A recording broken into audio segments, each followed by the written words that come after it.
This is not mythology. It's not fiction. It's a documented royal horror show so twisted, it makes Game of Thrones look like a bedtime story. Her name was Arsinoe II, a princess of Egypt, a goddess to some.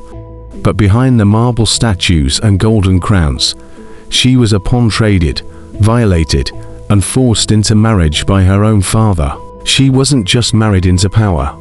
She was born into incest, used as a political bargaining chip, and thrust onto the throne beside men who once raised her, including the man who raped her.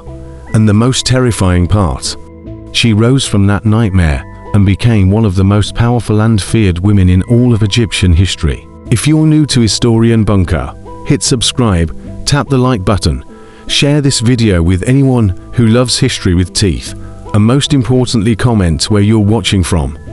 Because this isn't just a story about ancient Egypt. It's a story about what happens when power corrupts the family tree from its very roots. Now brace yourself, this is the true tale of Arsinoe II of Egypt. The Nile was calm the day she was born, but her fate was already boiling. Arsinoe II came into the world wrapped in silk and prophecy. Her father, Ptolemy I Soter, was no ordinary man. He was one of Alexander the Great's generals, now king of Egypt. Ptolemy had seized power by Alexander's death, carving Egypt into his personal kingdom, a butcher claiming meat from a fallen giant. But to keep it, he needed loyalty, blood ties, and control. That's where his daughter came in. From birth, Arsinoe II was never just a child. She was a future bride, a political tool. Her name, Arsinoe, meant powerful mind, but she wouldn't be allowed to use it freely. Her mother, Bernice, was Ptolemy's favored wife. That made Arsinoe a priority. She was educated like a ruler, trained in courtly etiquette, diplomacy, and most disturbingly how to be a queen alongside family. Because in the Ptolemaic dynasty, incest wasn't taboo. It was tradition. It was statecraft. The Egyptians believed their pharaohs were divine, gods in human form. And gods, they reasoned, must marry their own blood to keep the line sacred. Ptolemy, ever the opportunist, borrowed this belief like a weapon. Arsinoe's earliest memories weren't of dolls or play, they were of temples, of hieroglyphs explaining how Isis married her brother Osiris, how divine couples were born from the same womb. This wasn't mythology, it was grooming. She was just a girl when Ptolemy began grooming her for marriage, not to a foreign prince. At first, she thought it might be her cousin. Then she realized it was her father. No amount of gold could mask that horror. At court, everything was performance. She was praised for her beauty, her mind, her loyalty. But behind closed doors, Arsinoe lived in terror. Her chambers were watched, her servants were silent. No one dared protect her from the king. Historians rarely write what happened next in plain terms. But the clues are there, buried in inscriptions, half-erased papyri, and shocked Roman commentaries centuries later. What we know, Arsinoe II was wed to her father Ptolemy I, and a symbolic marriage, ritual one, that was said to honor the gods. But behind the temple doors, it was consummated like any royal union. She was raped by the man who gave her life and then crowned as his consort. It was not love. It was a calculated violation of body, blood, and identity. And worse still, it was celebrated. The court cheered, the priest smiled. Statues were carved, paintings commissioned. And Arsinoe was taught to call it destiny. But Arsinoe was no passive victim. Even as a teenager, she understood power. She studied the courts, memorized the faces of allies and enemies. She learned to speak in riddles, to nod when she wanted to scream. Because she knew something most queens didn't, survival was an act of rebellion. And in the shadows of her trauma, she plotted escape. That escape came in the form of a politically convenient marriage far from Egypt. Her father arranged for her to wed Lysimachus, the king of Thrace and Macedonia. A man 3 times her age, but not her father. It was salvation, in a twisted sense, but it came with a price. She was shipped to the Aegean like merchandise. And when she arrived, she was not welcomed as a bride but as a queen expected to bear sons, rule provinces, and spy on behalf of Egypt. Lysimachus, though old, saw her value. She was sharp, cold, beautiful, and entirely too ambitious for a teenage girl. She bore him 3 children, sons who would later be dragged into one of the most brutal dynastic wars in Greek history. Yet Arsinoe didn't stop at motherhood. She began influencing court decisions, appointing allies, manipulating her husband's fears. She knew how to survive a tyrant, and now she would use that knowledge to control one. But the ghost of Egypt followed her. Her father's death was barely mourned. Her half-brother, Ptolemaic, seized power in a bloody coup. And when Lysimachus began to weaken, it was Kronos who saw an opportunity. He proposed marriage. Arsinoe was no fool. She knew her half-brother's nature. He was violent, brutal, hungry for power, but she also knew she couldn't say no. She had escaped her father, only to be forced into another incestuous union. This time with her brother, the cycle was repeating. Only this time, she would not be the victim. She agreed to marry him, and secretly began preparing for war. Arsinoe had survived rape by her father, a forced marriage to a much older king, and now found herself married to her half-brother Ptolemaic, a man so brutal his name meant thunderbolt. But this wasn't about love. It was about power. Kronos wanted legitimacy. Arsinoe wanted revenge. She agreed to marry him, but only to get close enough to destroy him. From the outside, they appeared united. Royal ceremonies, public affection, shared rule over Macedon. But behind the palace walls, it was a battlefield of poison, paranoia, and silent war. Arsinoe had learned something dangerous. A queen doesn't need a blade to kill. She only needs patience. She began undermining him subtly, spreading rumors, manipulating court loyalties, encouraging dissent behind his back. Every smile she gave him was loaded with venom. But Kronos wasn't a fool either. He'd risen to power through murder and treachery. He'd butchered his own rivals, impaled enemies, and even betrayed Alexander's generals to seize his crown. And now, he suspected his own sister wife was plotting to take it, so he struck first. In a horrific twist, Kronos ordered the execution of Arsinoe's 2 youngest sons' children born from her previous marriage to Lysimachus. He dragged them from her arms and had them publicly strangled in the palace courtyard. It was a message and a punishment, a reminder that she may be queen, but she was never safe. But Kronos had made a fatal mistake. He left Arsinoe alive. And a woman who has lost everything is the most dangerous creature in a kingdom. Arsinoe fled with her eldest son. They crossed mountains, fled assassins, and bribed pirates. For a while, she lived in exile, hiding in shadows, her grief burning into hatred. But while in exile, she watched the world unravel. Kronos didn't live long. He was eventually beheaded by Gallic invaders, his skull paraded on a pike.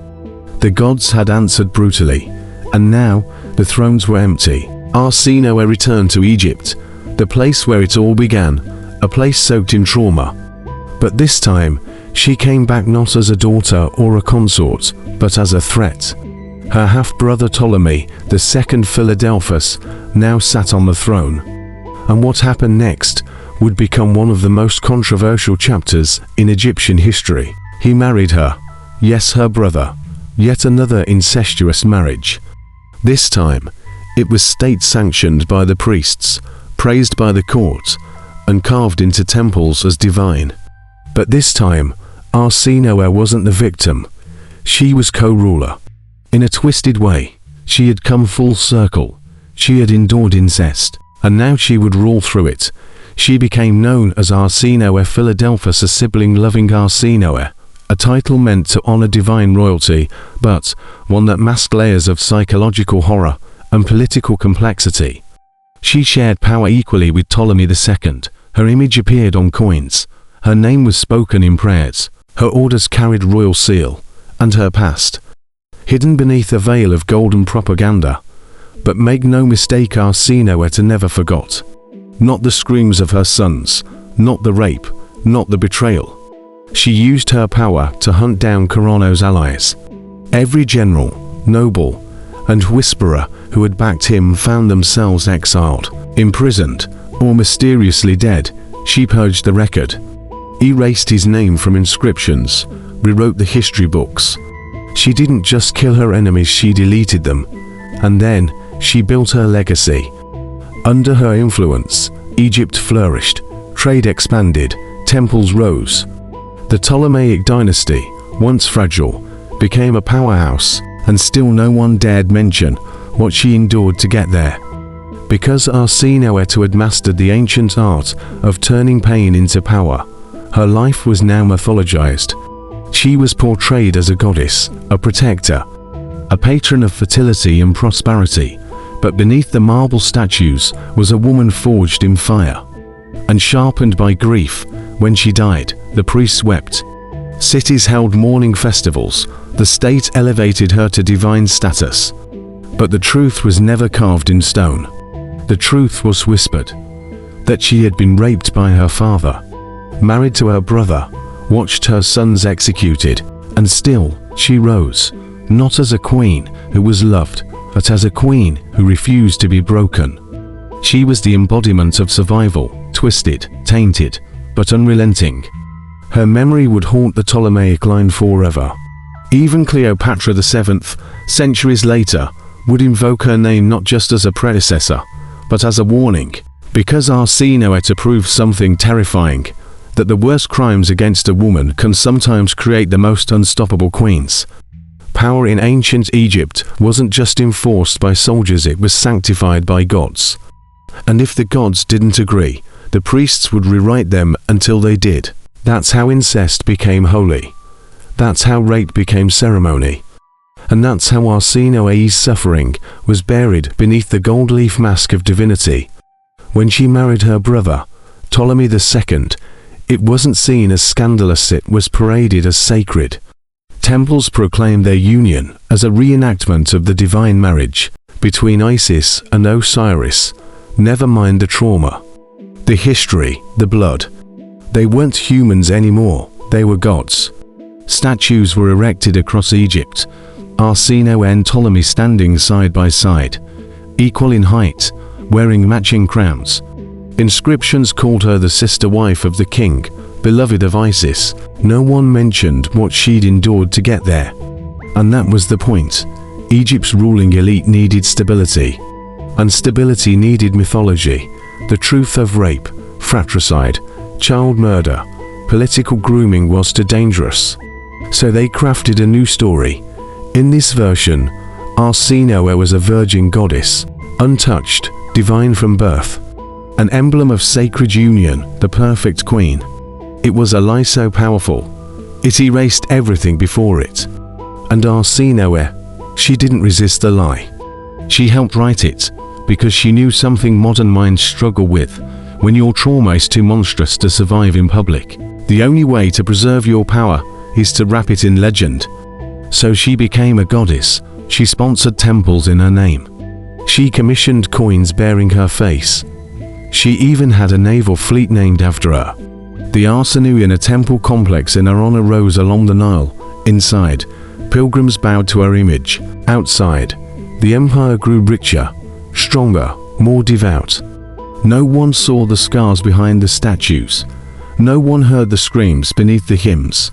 The propaganda worked so well that even future generations forgot the truth. Ancient historians like Callimachus and Theocritus wrote poems praising her as the shining queen, the beloved sister, the mother of prosperity. Nothing about the girl violated by her father. Nothing about the sons who died in her arms. But the erasure wasn't just literary, it was strategic. Because Arsinoe wasn't merely rewriting her image, she was re-engineering monarchy itself. Before her, queens were consorts. After her, they were co-rulers. She set the blueprint. A model later followed by Cleopatra VII, who would also marry her brother and rule as Queen Regent of Egypt.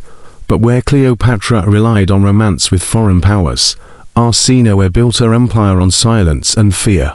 And through that silence, Egypt created a myth so durable it outlived empires. Arsinoe was now the goddess of abundance, of virtue, of royal purity. And yet, behind closed doors, the dynasty she helped build continued its slow, incestuous unraveling.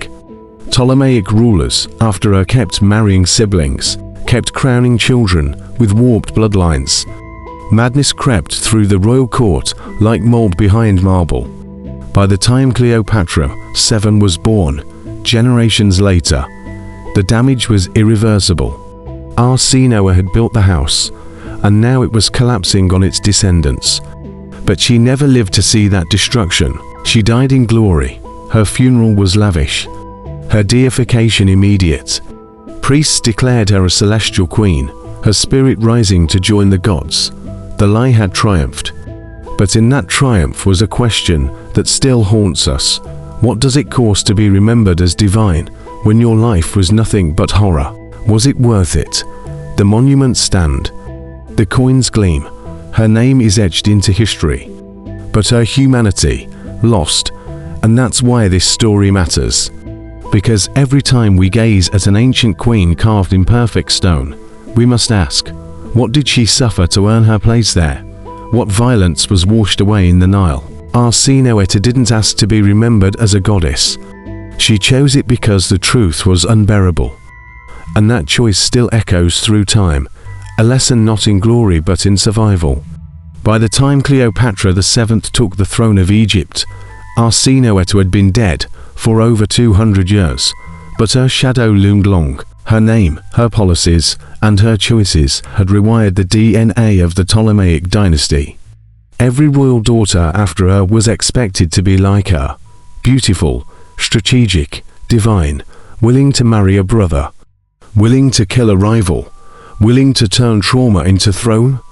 And Cleopatra VII, she was the ultimate sequel. But even she couldn't outrun the sickness Arsinoe left behind. Cleopatra VII's early life was already soaked in palace paranoia.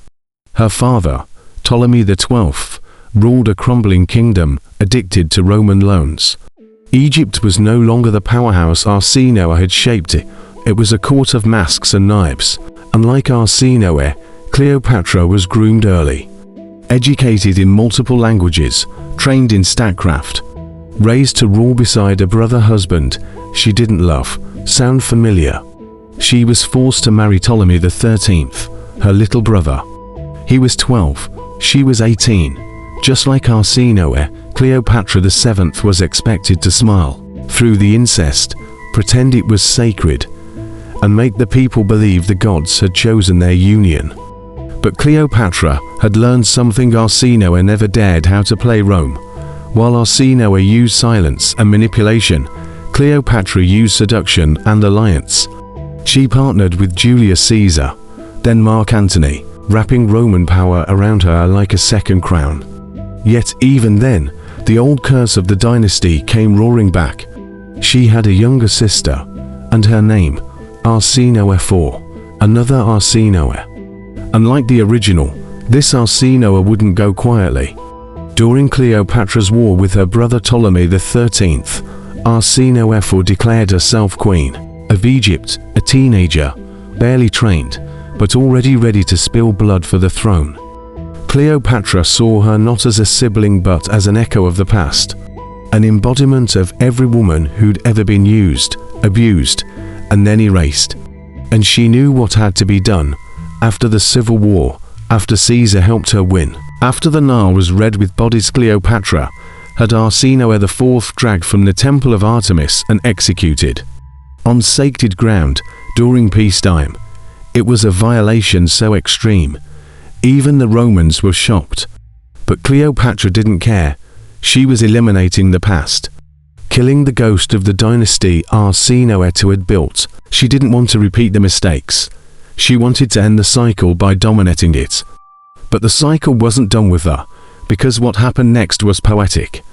Mark Antony, her Roman lover and military support, began to crumble politically. Rome turned on him, on her. on their children, on the dynasty itself. And Cleopatra, she reached for the only strategy left, divine myth. Just like Arsinoe II, she declared herself Isis incarnate, dressed in goddess robes, made her children sons of gods, and tried to replicate the old Ptolemaic trick, sanctify incest, camouflage collapse. But history wasn't fooled this time. The Romans invaded, Mark Antony fell on his sword. And Cleopatra, she took her own life. In a palace built with the wealth Arsinoe II had once secured, the Ptolemaic line ended there. A dynasty born in incest and empire, died in exile and despair. But buried in Cleopatra's final acts was something deeper, an unspoken war between two women separated by centuries. Arsinoe II created the myth, Cleopatra VII tried to live up to it, and in doing so, lost everything. That's the real tragedy. Because while history remembers Cleopatra VII for her Roman lovers and dramatic death, the truth is, she was fighting ghosts, fighting Arsinoe's legacy, a legacy of divine incest, public trauma, and queens turned into goddesses by force. And in trying to match it, Cleopatra broke herself. Because no amount of gold, seduction, or ritual can save a family built on pain. Arsinoe II is remembered as a goddess, a ruler, a symbol of Egypt's golden age. But behind the marble, the gold, and the divine titles, there is a truth most historians whisper if they dare at all. She was a girl raped by her father, a woman forced to marry her brother, a mother who watched her sons murdered by the man she once called family. And still, she ruled, still, she rose, still, she carved her name into history, but at what cost? The story of Arsinoe II isn't just about one queen. It's about a system, a dynasty, a belief that power justifies anything, even incest, even rape, even the murder of children. And the terrifying part, it worked. Egypt thrived under her rule. Trade exploded, temples multiplied. Her image became a symbol of stability, of holiness, of divinely ordained femininity. She became everything the kingdom wanted. A queen, a goddess, a mother of nations. And she paid for it with her body, her blood, her silence. We look at her statues, now her face carved in perfect symmetry, her crown flawless, and forget that behind that face was a woman who lived in fear, who mastered that fear, who turned it into a weapon. Her legacy is seductive because it blurs the line between trauma and triumph, between survival and complicity, between victim and victor. And maybe that's what makes her unforgettable. Because Arsinoe didn't destroy the system that violated her, she became its master. She didn't abolish incestuous marriage, she perfected it. She didn't hide from power, she bent it to her will, even if it meant crowning her own abuser. And in doing so, she left a blueprint, one followed by her successors, one echoed by queens across history, from Wu Zetian in China to Catherine de' Medici in France. A blueprint that says, if you are a woman born into a world that wants to use you, the only way to survive is to be more dangerous than the men who control it. That message is still relevant in boardrooms, in politics, in dynasties of influence that may not wear crowns but still demand silence, loyalty, and sacrifice from women. Arsinoe's story reminds us that power, when mixed with trauma, creates something mythic and monstrous. She's not a heroine. She's not a villain. She's a warning. Because once you accept that the crown is worth anything at all, you will lose the ability to tell where duty ends and horror begins. And the tragedy, the world will cheer you for it. They'll sculpt your face, etch your name in stone, hold festivals in your honor, and never ask what you had to endure to get there. Arsinoe's story has been buried, sanitized, rewritten, but here, at Historian Bunker, we refuse to forget. We tell the stories no one dares to. We uncover the queens they tried to erase. Because history isn't just about dates and dynasties. It's about the women who were sacrificed to build them. If this story of Arsinoe II moved you, shocked you, or opened your eyes to the darker truths, of royal history. Like this video, share it with someone who still believes history was always glorious. Subscribe to Historian Bunker for daily deep dives into the world's most disturbing true stories. And comment below where you're watching from, because these stories matter. And we're building a community of truth tellers. Until next time, remember, the crown may be golden, but some queens paid for it in blood.